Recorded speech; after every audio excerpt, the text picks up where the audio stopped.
અને વાતે સાચી, જ્યાં બહુ દૂર રહેવામાં જ મજા છે. બહુ સતત નજીક રહેવાથી શું થાય તો બોલે સંસ્કૃતમાં એક સૂક્તિ છે, અતિ પરિચય તવજ્ઞા.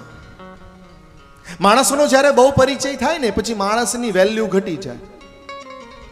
તમે રોજ કોઈના ઘરે જાજો, લો રોજ જાજો, આવો આવો આવો કહેશે, બીજા ત્રીજા પાંચમા દિવસે પછી રોજ કઈ ચા પાણી નહીં બનાવે. અને એકાદ વર્ષે એકવાર જાઓ તો બોલે બસ સ્ટેન્ડ સુધી લેવા આવશે, તમારા માટે રજા પાડશે, આખો દિવસ તમારી સાથે રહેશે, ખવડાવશે પીવડાવશે, પાછો ક્યાં મૂકી જશે? બસ સ્ટેન્ડે. પણ રોજ આવતા હોય તો ફોન કરીને કે આજે હું નથી, તું ઘરે જમી લેજે. અતિ પરિચય. માણસને બહુ પરિચય થાય ને એટલે ગમે એવું હોય એના વિશે અરુચિ આવી જાય.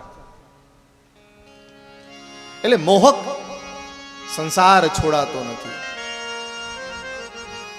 એટલે સંસારને આ સંસારના 3 લક્ષણો યાદ રાખવાના. પહેલું અસાર છે, બીજું દુઃખરૂપી છે, અને ત્રીજું વિમોહક છે, છોડાતું નથી.